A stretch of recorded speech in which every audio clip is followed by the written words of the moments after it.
crappy 2022. Is there anybody who wants to do 2022 all over again? No, nobody. But 2023, I am optimistic. Oh yeah, we'll have a little inflation, a few problems, but it's going to look good. Now, do you think we can launch 2023 with the simultaneous sip in such a way that it's even better than you expect? I think we can. And all you need is a cup or a mug or a glass, a tankard, chalice or stein, a canteen, jug or flask, a vessel of any kind. Fill it with your favorite liquid. I like coffee. And join me now for the unparalleled pleasure of the dopamine hit of the day, the thing that makes everything better, especially 2023. It's called the simultaneous sip. It's the last one for this crappy year. Go.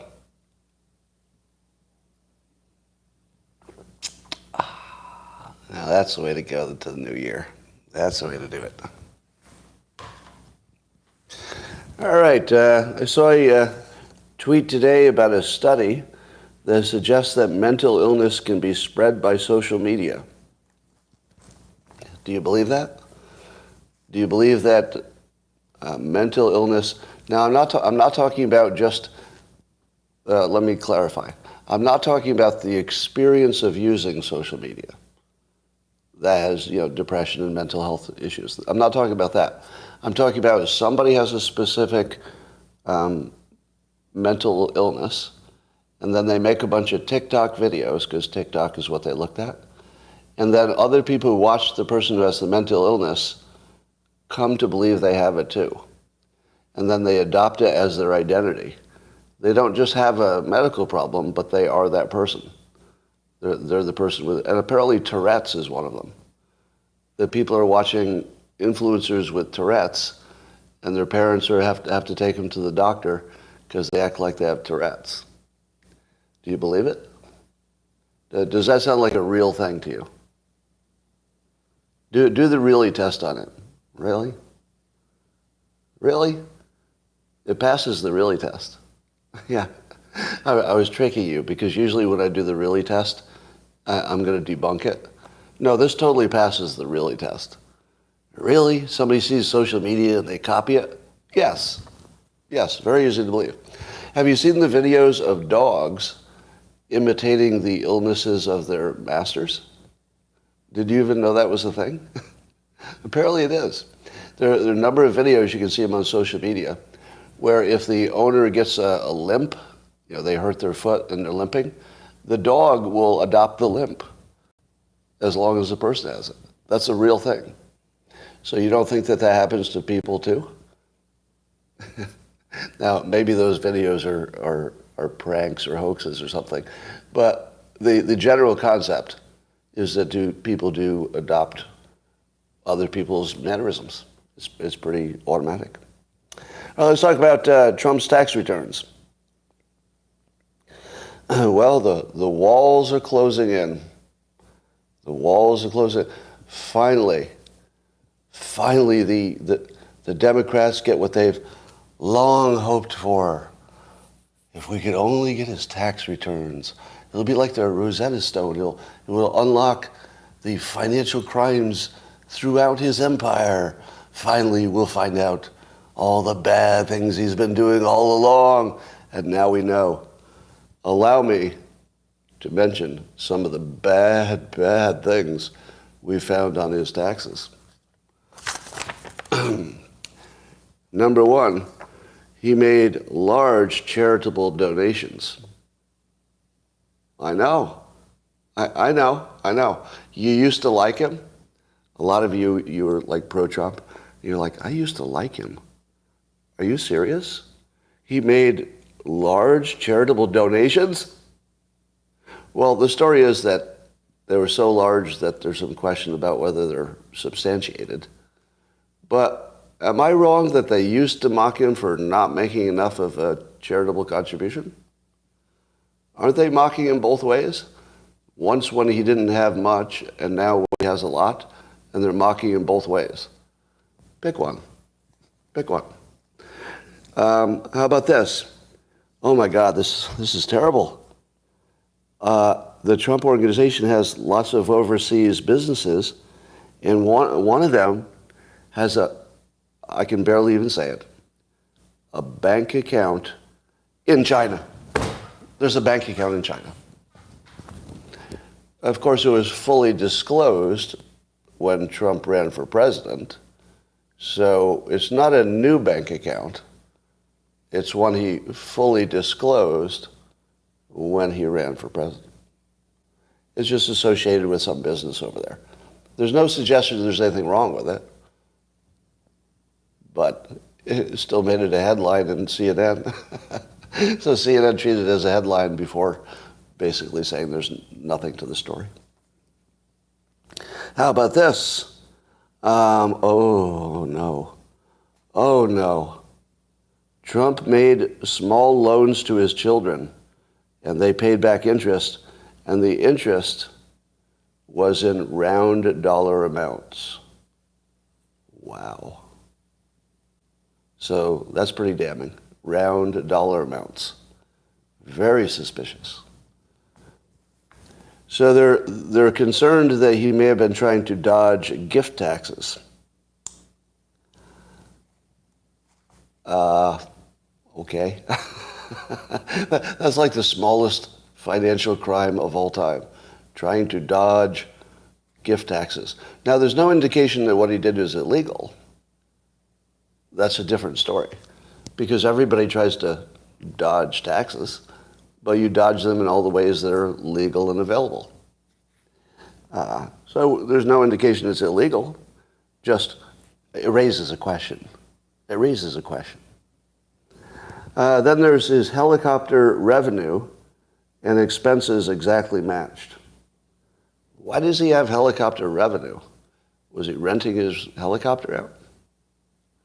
And the fact that they exactly matched, which is statistically pretty close to impossible, do you think maybe they just said, to me it sounds like somebody said, operate the helicopter at zero profit.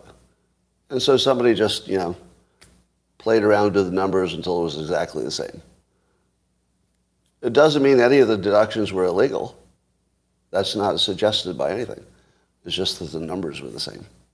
Now, it's suspicious, but also it's not a crime. All right?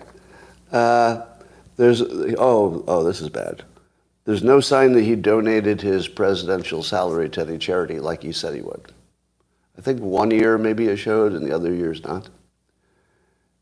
So, that's grounds for impeachment.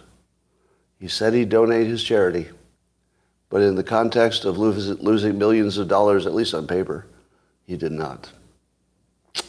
So, do with that what you will. All right, here's your financial tip for the day.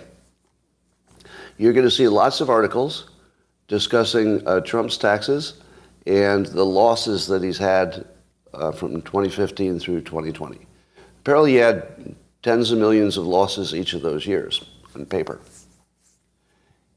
If you hear anybody discuss it or writing about it, and they do not mention also, in addition to that, what his cash flow is, you should never listen to that person again. Because here's like basic financial information. If you have a real estate related empire, the laws are crafted so there's lots of stuff you could write off so that on paper you might look like you have losses, but you're still making money in the sense that there's more cash coming in than going out. Now when Warren Buffett buys a company, does he look at the income statement, the way the reporters are, to find out if it's a good company?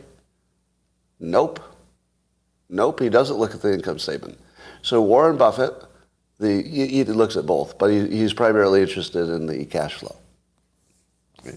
So the best investor in the world buys companies because they have good cash flow, even if on paper they've written off enough, artificial stuff like depreciation, et cetera, so it looks like zero.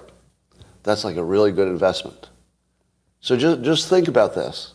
Just hold it in your head that all these people are talking about his tax returns. And so far, So far, not one person has mentioned cash flow. Just hold that in your head. It's the only thing that matters. Well, that's an exaggeration. It's the main thing that tells you if he was running his business well. I mean, successfully. It's the main thing. It's not even in any of the stories. All right? Can I get a confirmation from those of you who have economic, financial educations? Everybody who has the same education is on the same page. It's not a debatable point that the journalists don't even know what financials are supposed to look like, and they're talking about them. They don't have any idea that they're not even on the right page, literally not on the right page. If the page they're looking at is income, and the page they're not looking at is cash flow, they're literally on the wrong page. There's your news business right there. All right. Then apparently, I think we already knew this, he wrote off his payments to Stormy Daniels, to which I say, and why wouldn't you? It was literally a business expense, right? It wasn't the amount he paid to have sex with her. It was the amount he paid to make sure that he could run for office. So it was some kind of either a campaign expense or a business expense. So, I mean, I would have tried it. The worst that could happen is they say, you don't get that deduction. But you don't go to jail for that one. Here's a good tax tip that you should not take my advice on. If your accountants do your return and the accountant tells you, yeah, we could try that, you're not going to go to jail for that. It means there's an argument and an expert said, yeah, it might be a gray area, but let's try it. You can always try the gray area. It is totally not illegal to assert your interpretation of things. You don't go to jail for that. You might pay extra taxes if they disagree, and there might be a penalty, but you don't go to jail for that. That's not illegal per se. Yeah, you do go to jail if you don't pay. That is true. All right. Well, you all know that Andrew Tate and his brother were picked up by police. I don't want to say arrested, because I don't think they are. They're detained. And now the update is they're detained for 30 days. What is the caution I give you on all Romanian news? Don't believe any of it. Just assume everything out of this story is fake until maybe later. But at the moment, just assume it's all fake. So what does it mean to say he's detained for 30 days? I have no idea. Detained? Do you think he's in a prison cell with the other prisoners? I'm going to guess not. It's possible. I'm going to guess not. I think detained might suggest he's not in the same facility with regular prisoners, because I don't think he's arrested. And I don't know if there's no charges. What does it mean to be detained? Yeah, maybe they took his passport, maybe something like that. So I'm not exactly sure what it means. And you shouldn't believe anything about it at this point. Yeah. And innocent until proven guilty. We don't know what's going on over there. But one reason that I think he won't be convicted of anything is that any evidence is already tainted. It's tainted. The evidence. It's got taint all over it. It's very tainted. All right. Here's a little fact I didn't know. But apparently, did you know that the police in Romania are really well paid? How many of you knew that? I mean, it's sort of surprising, right? Like Romania, you think it's not going to be high. But apparently, at least 22 members of the Romanian police department are driving Bugattis. So I'm just waiting for a reaction to that. If you didn't know, Andrew Tate allegedly owns 22 Bugatti sports cars. But I have a feeling that the police are driving those Bugattis. And if they're not, what the hell is the point of being corrupt? What is the point of being in the most corrupt country, in the most corrupt police force, probably. I'm just guessing. Don't really know that, but just guessing. If you can't drive a Bugatti now and then from somebody that you've targeted. So, yeah, he's been detained. They're detained. All right, let's talk about Ray Epps. So the original 845-page final report from the January 6th committee made no mention of Ray Epps, even though they interviewed him, and even though he was the subject of the most interest by, 30 or 40% of the public.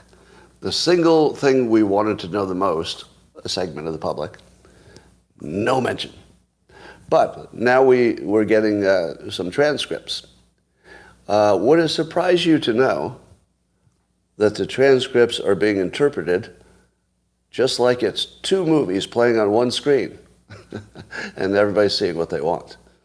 So there's something in there in the transcript that says he told his nephew that he was in the front, and he quote, orchestrated some part of the event.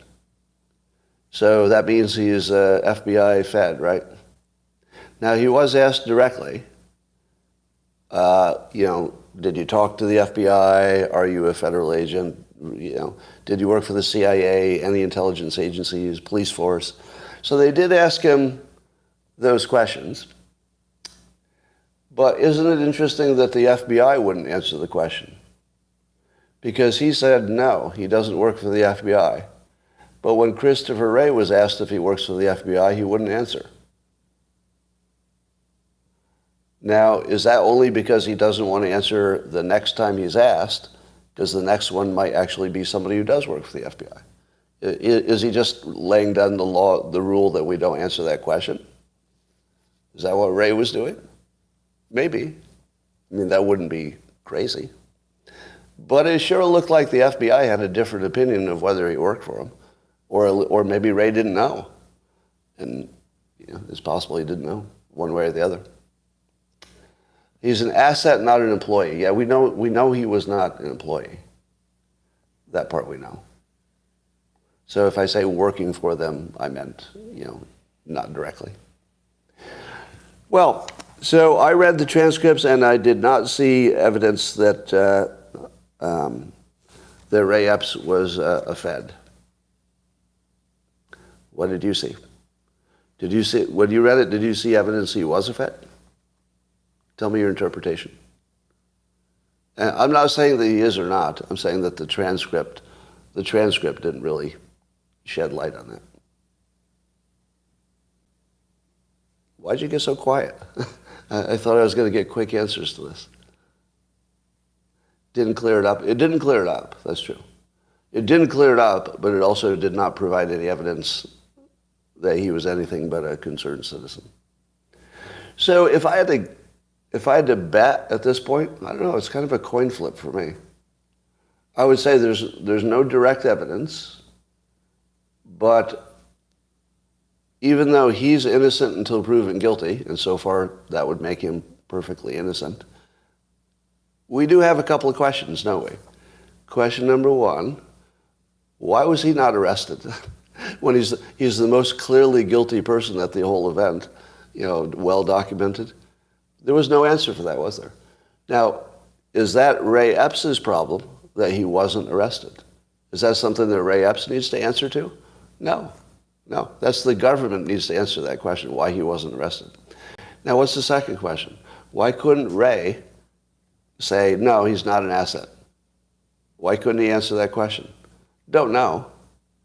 But those are three things, because he was left out of the final report until people asked for it.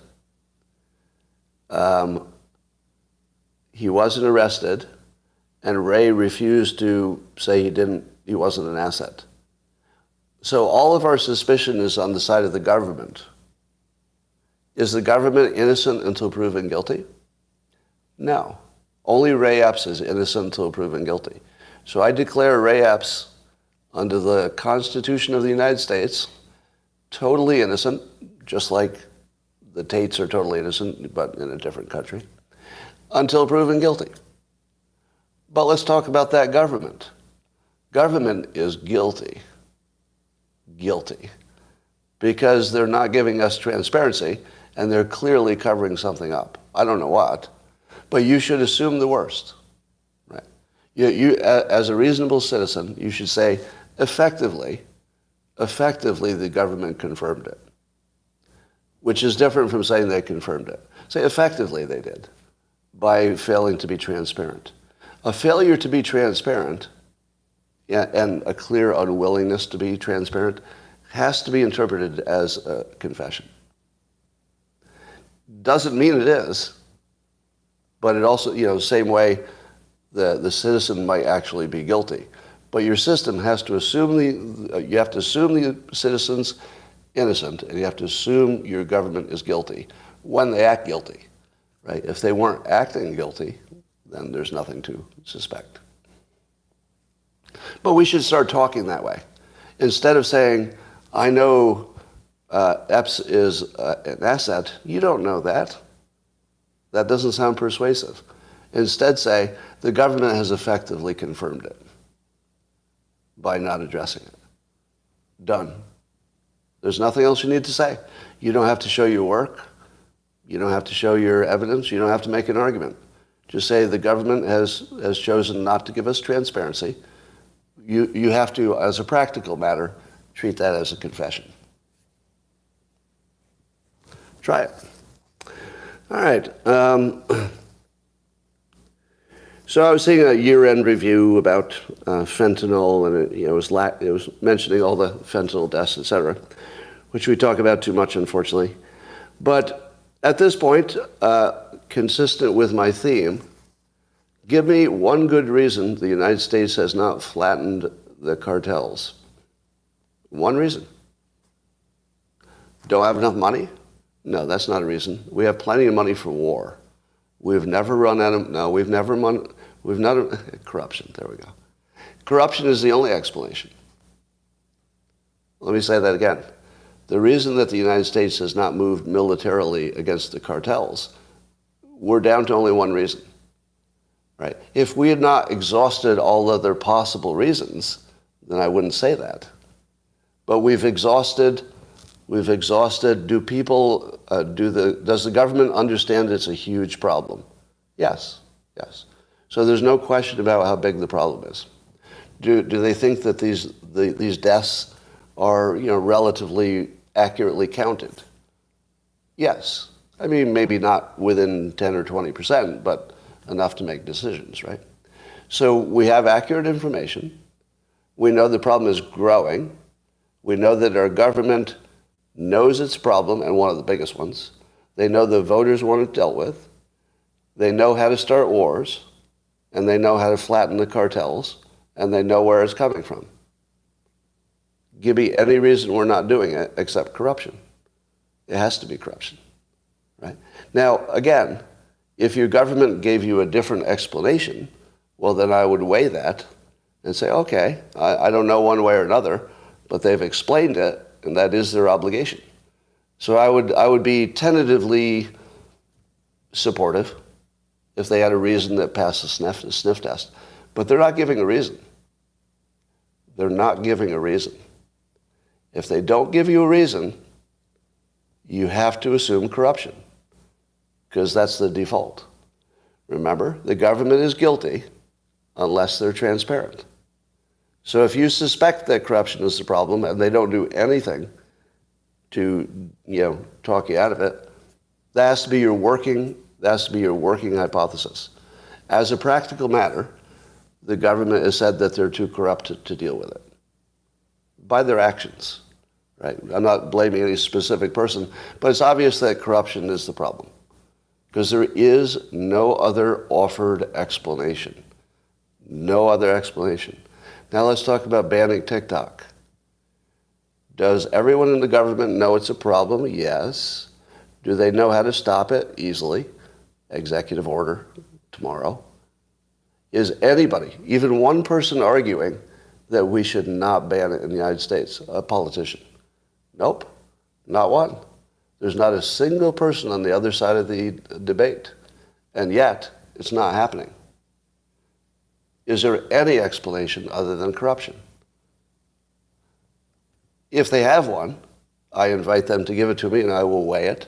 So, for example, if they said, yeah, I know what you're saying, but then China would retaliate, I might say, I don't know, that might be a good reason or not, but at least it's a reason. At least it's a reason. So then I could at least say, well, it could be incompetence, could be fear, at least it's possible, but we don't have any explanation.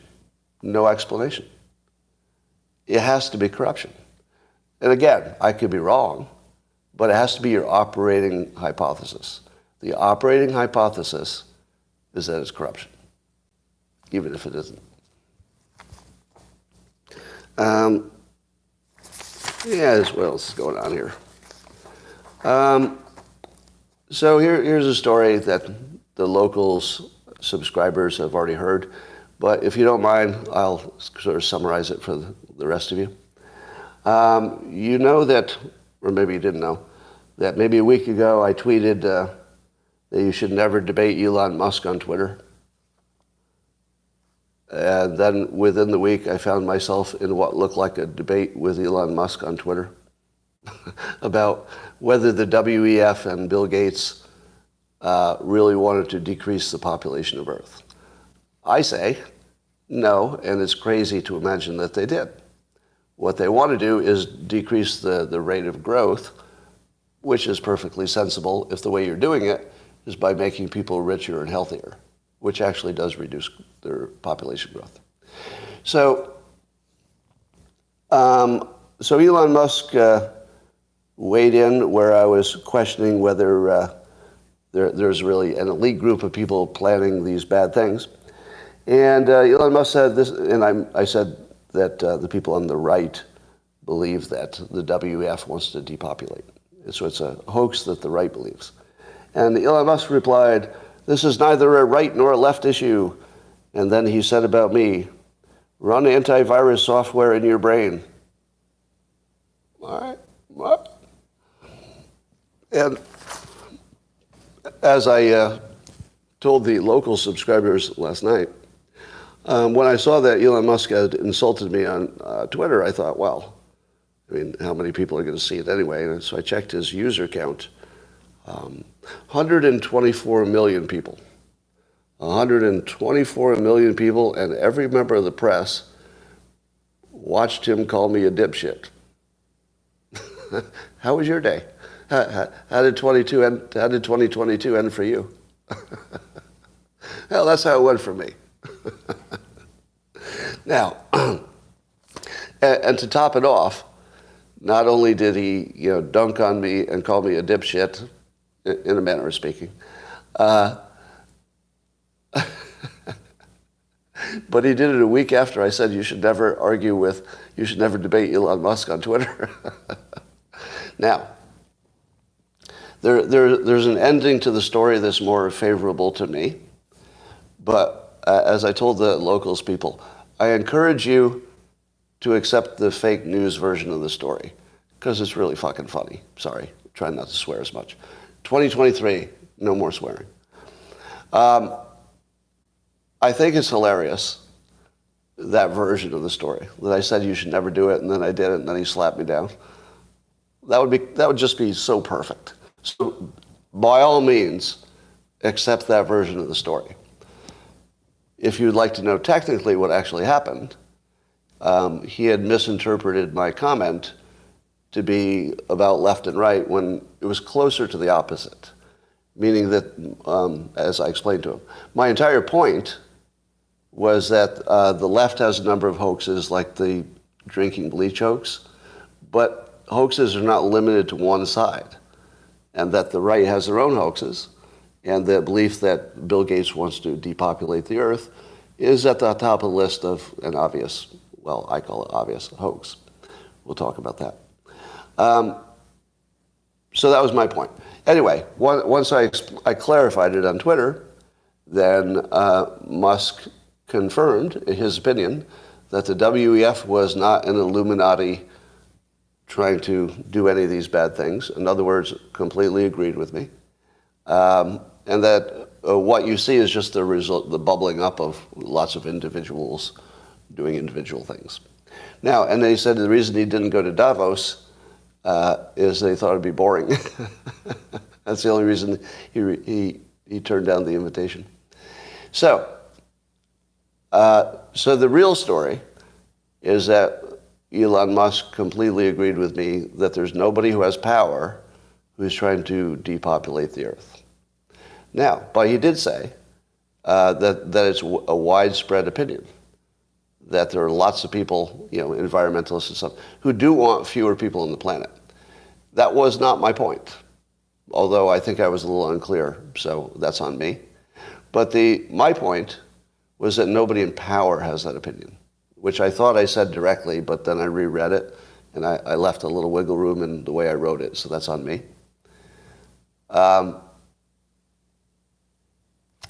Right.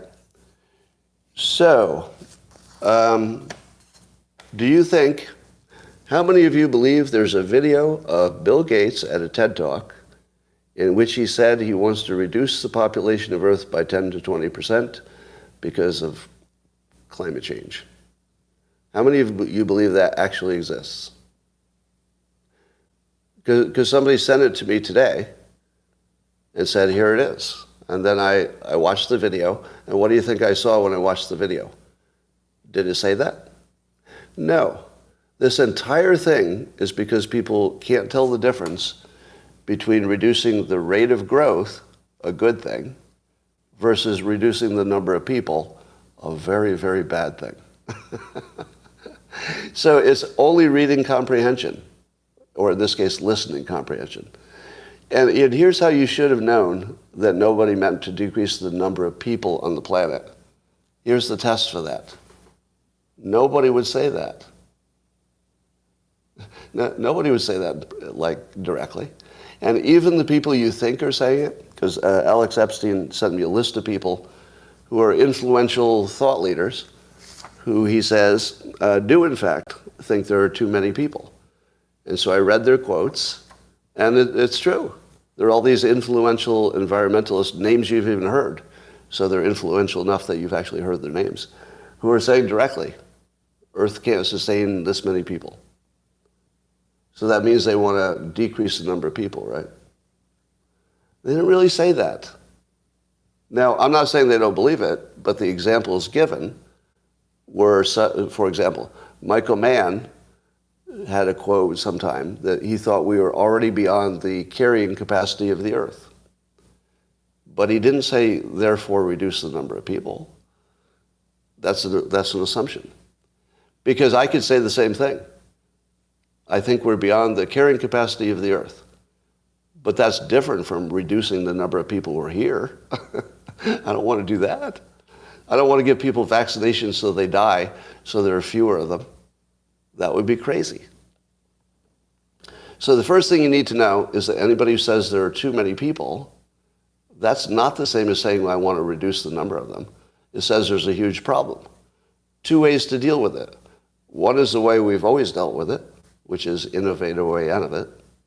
And the other way is, I suppose, murdering 1 billion people. Do you think anybody was suggesting murdering 1 billion people? Because a number of people actually think that they were. Yeah, I'm seeing a yes. People say, yes, I think they were actually in publicly, saying they want to murder, maybe with bad vaccinations or something, murder 1 billion people. Really? Really? You think Bill Gates stood in public and said he wants to murder 1 billion people and it wasn't a headline or anything? All right. So, and then I got into this weird conversation with this user, Roger That, on Twitter, where he sends me the video of Bill Gates very clearly talking about reducing the growth of population. And then he says, there it is. He wants to reduce the actual population by 10 to 15%. And I said, but your video says the opposite, very clearly, that he's not talking about total population. Now, how do I know that he's not talking about total population? Because nobody would. Nobody would. Nobody would say that at a TED Talk. And if they did, it's all we'd be talking about. It didn't happen. He talked about the growth rate, and it was very clear. All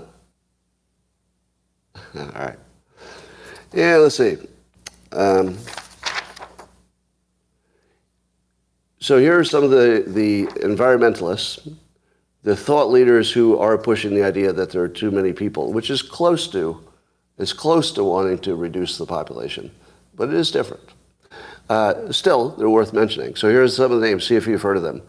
McKibben, environmentalist, McKibben. How about Michael Mann? Probably heard of him. Ehrlich, leading ecologist. So far, I've heard of all these people. A leading energy thinker named Lovins. I don't know Lovins, but I'll take it. Now, the counterpoint here is that these are influential thought leaders, and they will have impact on regular leaders. So there is actually like a legitimate movement to depopulate. Have they had any influence on an actual leader? Is there any leader who also wants to depopulate the earth? No. No, there's not. I mean, nobody says it. Yeah, no, Greta doesn't say it. So there's no elected official. No elected official buys into the population decline idea. Do you know why? There's no elected official who buys it, even though there are all these semi-experts who are saying it? Why can the politician not buy it? It would be impossible to be an elected leader who says there needs to be fewer of you guys, the people that elected me. You can't get elected that way. Yeah. It would be impossible to be a serious leader and say, instead of trying to feed you all, I'm going to try to reduce the number of you. No leader can do that. The one-child policy was about reducing growth. Again, every time you're confused, it's the same confusion. You always confuse growth with reducing the absolute number. There's nobody who's ever tried to reduce the absolute number. That's pretty. Now, the point that people make is, Scott, you're not seeing the forest for the trees. Because look at all these policies. You got your vaccination policy. Some will say that was meant to kill people. You got your abortion to reduce the population.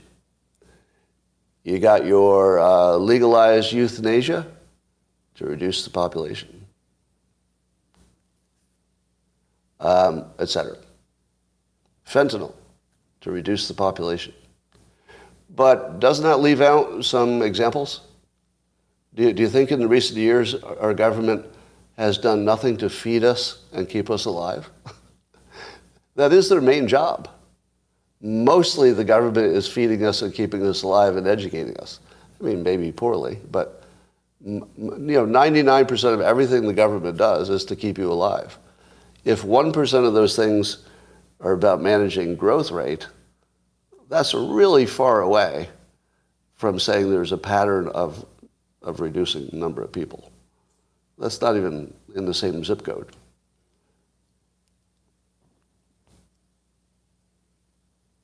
Didn't you say no economist is for reducing growth of the population? No.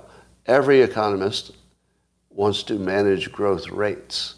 Zero economists want the current number of people to shrink from its current level. Do you see how hard this is? Because right there was a perfect example. There's somebody, once again, confused growth rate with absolute growth. It's always the same. Everybody who thinks they're disagreeing with me is just confusing growth rate with number. There's nothing else happening. You think there's some kind of an argument about interpretation. You think you think I haven't done my research. There's nothing like that's happening. It's only that. You've confused growth rate with the number of people. You get that right, and everything you read will make sense again. All the things you think look like a conspiracy, they just will dissolve as soon as you say, oh, they're talking about growth rate. I get it now. That's it. And it fixes it.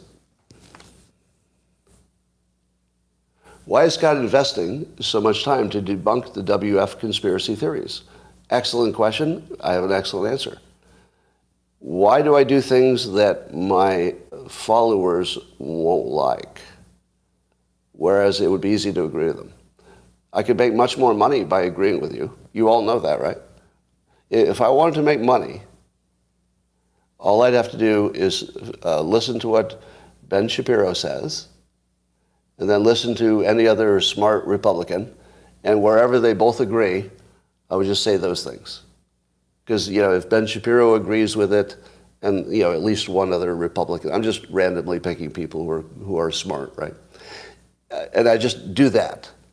And I'll just say what they both agree with. I would never be wrong, according to my audience. And I would have a massive audience. Very easy. Simple to do. Why don't I do it? Because it's not a public good. It would be entertaining, but it wouldn't be a public good. And I'm kind of at that place where if there's not a public good associated with my work, I'm just not interested. It has to have some bigger meaning to it.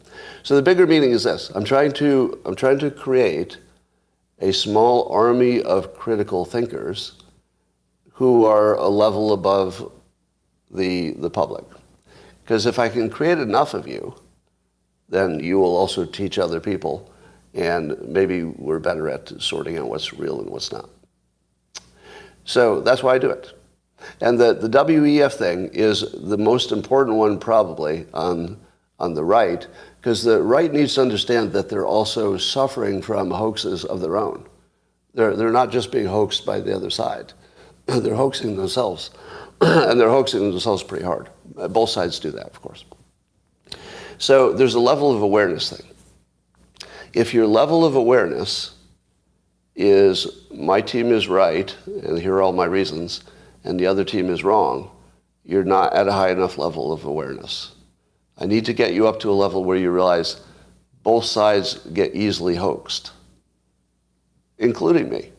Yeah, you've seen me hoaxed in real time, have you not? Right? Covington kids, perfect example. I got hoaxed, right? So there's nothing about your IQ or your knowledge or anything. And even the reading comprehension thing is motivated reading. It's probably not actual comprehension. It's a motivated way to read something so you just sort of see what you want to see. So as long as you realize that this is happening to you, then you're a little bit better protected. So the answer is, if I can't convince you you've been duped on the WEF thing, you're going to be exposed and vulnerable. And it makes you look like you don't understand basic things, and then nobody's going to take you seriously when you're talking about something you do understand, right? So the same thing with the tax returns. If I see somebody talking about Trump's tax returns without mentioning cash flow, I will never take that person seriously again. Never. And I'm trying to avoid that for you. Because honestly, when I hear somebody talking about the WEF trying to reduce the population, I discount the next thing you say before I even hear it. I don't want that for you. I want you to be strong arguers. Now, a strong argument is that there are a number of policies that collectively are reducing reproduction, which is bad. Now, that's a smart argument. You could say, whoa, like all these things were individually decided, I get it, but if you put them all together, it's going to destroy our country. Good argument. And I'm totally on board with that, by the way. The collective policies are a very damning situation and would need to be corrected. I think we will correct them. But it's a complete waste of time to say that because Klaus Schwab talks like a Nazi. Let me just say it, right? I have no reason to think Klaus Schwab is a bad guy. I think he's just an engineer and an economist. That's his background. And he has a Germanic kind of accent. He's Austrian, maybe. And our brains just translate that into every World War II movie we've ever seen. So he must be bad because he sounds like he's Swiss. That's interesting. But he has that accent that to our ears sounds like something's up. He sounds exactly like a Bond villain. Thank you. He sounds exactly like a Bond villain. Now, I think it's unfair to hold that against him. Wouldn't you agree? It's pretty unfair to hold that against him if that's what's happening, and I'm sure it is. Like, I don't think anybody's consciously doing it. But subconsciously, of course. 99% of all of our political talk is about Hitler. So if a guy actually acts just like Hitler, I mean, that's hyperbole, but if he talks in a way that totally reminds you of Hitler, there's no way that you talk about Hitler all year long, and then once the one guy who actually does act like Hitler, the way he talks, that's the guy you're going to trust. That'll be the only time you don't bring Hitler thinking into your... No. It's obvious that this is a Hitler bias. How many would agree? How many would agree that you don't even have to do a study? It's obvious that the Klaus Schwab thing, it's a Hitler problem. And it's not his fault. Totally not his fault. Yeah. A lot of people are agreeing with that. Because we're humans. And it affects me as much as you, right? I'm not like superior creature. We're all influenced by things that sound like. In fact, this is one of the most, this is almost the key hypnosis lesson. Some people ask me, where can I learn hypnosis? Here's 25% of everything you need to know about hypnosis. If you pair two ideas together, they start bleeding into each other. There you go. That's 25% of everything you learn in hypnosis. Because most of hypnosis is introducing thoughts that have a predictable impact on your other thoughts. So it's about marrying concepts, right? So when I look at this situation and say, okay, there's no way you can't think about Hitler when he talks. It's just too much in their heads all the time.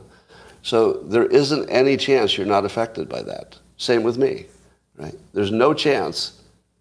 Because let me tell you my opinion. I think the WEF is totally sketchy, and I'm not in favor of it. Do you know what my good reasons are? Anybody? What do you think are my good reasons for not trusting the WEF? Actually, I think they are transparent. They're fairly transparent. They publish their work. It's because he sounds like Hitler. Yeah. I'm completely aware of it. Right? You could be aware of your bias and it doesn't help you at all. That's one of the weird things about hypnosis. You can tell somebody what you're going to do to them and it still works. Because the brain is just a machine. You push the right button, you get the right result. It doesn't matter if you knew it or you didn't want it to happen. It's going to happen anyway. It's just a machine. So, anyway. But even though I think the organization is sketchy, I'm aware that I don't have evidence to prove it. However, I do generally disagree with any entity that's getting between any existing entities.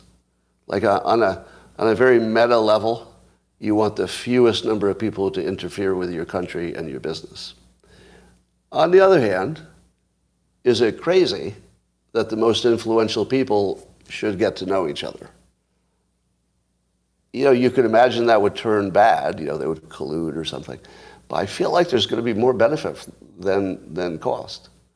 So conceptually, there's an argument for it, but I'm generally opposed to anybody getting between me and my government. So that's good enough reason to object to them. But I wouldn't object to everything they say. They might come up with something. All right, here's the scariest thing that I was completely unaware of. You know that factcheck.org exists to fact check stuff. What is your experience with factcheck.org? Has it been good, objective fact checker? Has that been your experience? Yeah, no experience, most of you? Well, everybody has an opinion on the fact checkers. But I found out today that they have a sub-group or a product within that entity called Newsfeed Defenders. And they say it's our new media literacy game, teaches players, and they mean students, How to detect and disregard information and misinformation in today's chaotic environment. Now, they've actually turned it into a class lesson, and they have a teacher's guide. Do you think that the tips that I give you for spotting fake news, which, if I may pat myself on the back, I'll ask you for your opinion, but I think I've done a really good job of giving you, the checklist of things to look for fake news? Do you think the things on my checklist of fake news, which you've seen work over and over again, how many times have you seen my checklist hit a home run? Over and over again. It spots fake news really well. Do you think that those are on the lesson plan? No. Let me tell you what the lesson plan focuses on. Are you ready for this? All right, I'm going to ask you to do something here before I talk. I need you to go like this. Because if there's anybody near you, they're going to be caught up in the spray. Because your head is going to explode. Right? Ready? Everybody, hold your head. They're focusing on recommending that you check the credibility of the source.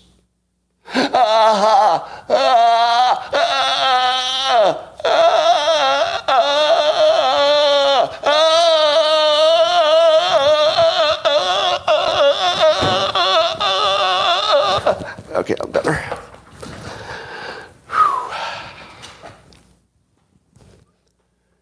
Check the credibility of the source. This thing needs to die.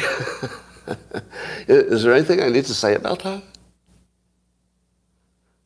But really, do I need to add anything to this? Check the credibility of the source is how brainwashing happens. That they're pretending to be a news literacy organization, and it's literally a brainwashing organization. Do you think that they would tell you if you checked CNN and it was on CNN, do you think this lesson for children would say, oh, that's not a credible source? Or would they say, oh, that's a credible news organization? Which do you think it would be? Just guess. Yeah. This could not be more opposite of what you need for a healthy society. And then I read through some of the other tips, and some of them were just so generic, like don't trust an anonymous source. Not bad. Don't trust an anonymous source, because that actually is completely useful, and that would work. That's true for left and right. It's not political at all, and I've said it the same. That's a good one. But it's pretty much just that and check the source. Now, how many of you have read my book, Loserthink? So Loserthink is a book that's written, a high schooler could easily handle it. It's written at like a 6th grade level of sentence style. But Loserthink is a book which teaches you in far more detail how to identify bullshit. Now, let me give you one example. One of my ways to identify it is, if CNN and Fox News both exist, which they do, and one of them says the thing is true and it happened, and the other one says it never happened, it didn't happen. Right? If both of them say it happened, but maybe they have a different spin on the importance of it or the interpretation, then it happened. If they both say it happened, it probably happened. They could be wrong. But at least it's not because of biased reporting, it's because, it's hard to know. But if they both say it happened, there's not bias happening on that part. Do you think newsfeed defenders would tell their students that if CNN says it's true, but Fox News and Breitbart say it's not, it's probably not true? Do you think they teach the students that? Because that would be a good lesson. And it would also be true in reverse, that if Fox News says it's true and CNN says that never happened, I would doubt it. I would doubt it. Your tribe is your vibe.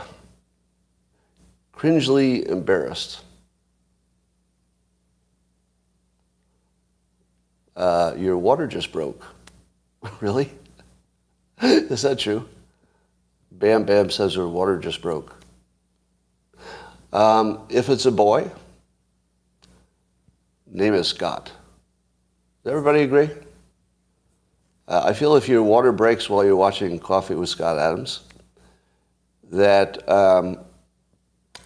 that boy should be Scott. And if it's a girl, Scottina. Scottina. Yeah. That's my recommendation. All right. Well, ladies and gentlemen, let us close the year 2022 with some positive thoughts. Rob Reiner made good movies.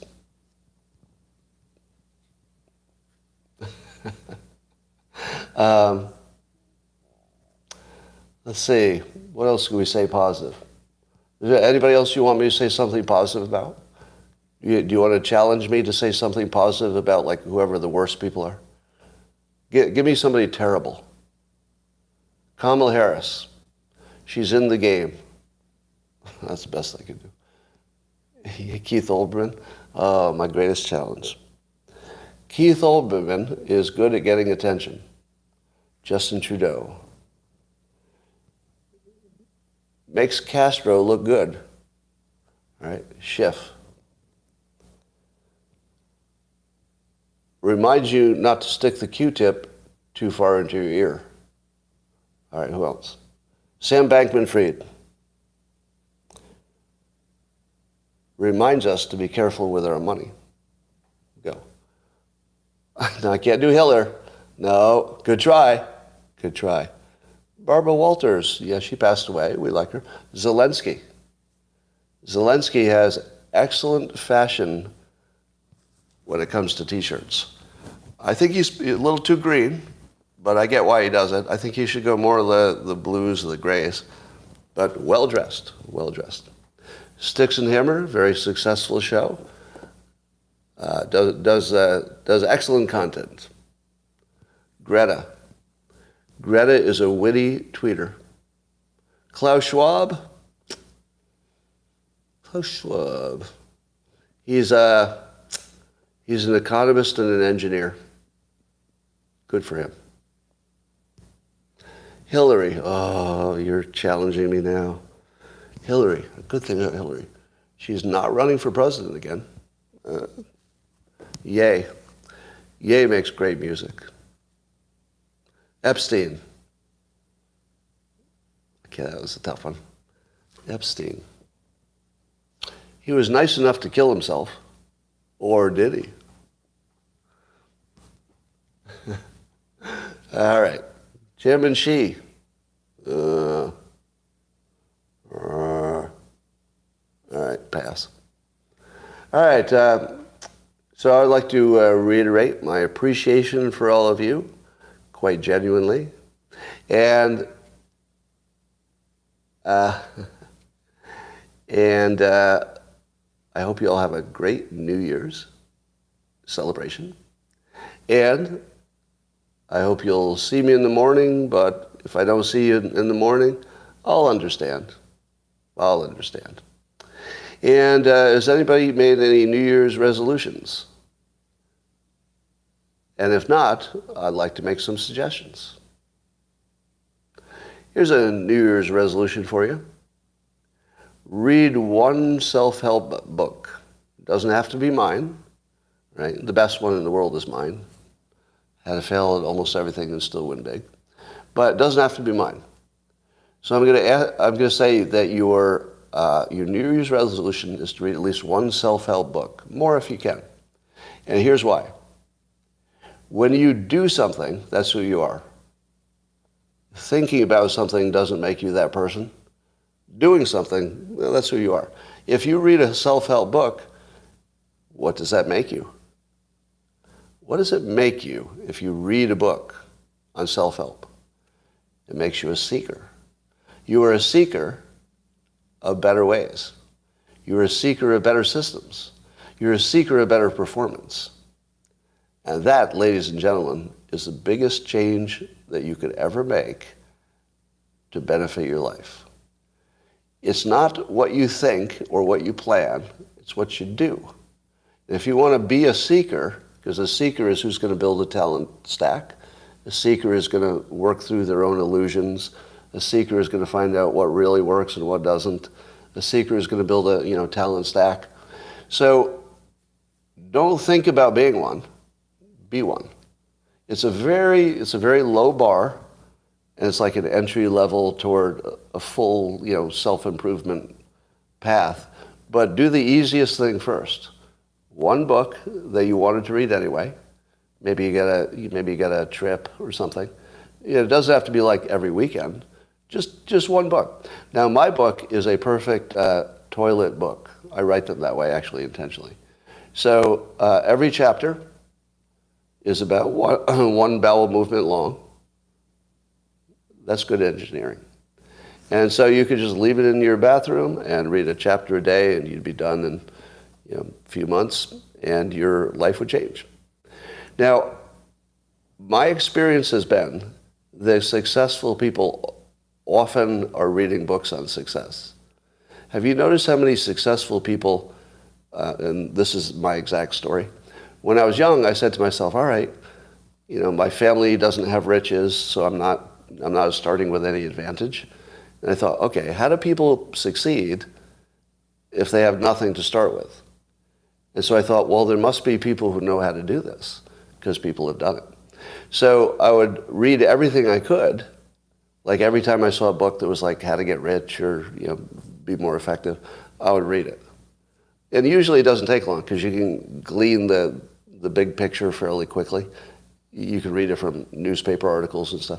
So as a life experience, the most satisfying and useful thing you could ever do is to not think of yourself as a seeker, but to become one. One book. Not mine. Doesn't have to be mine, but that would be a good start.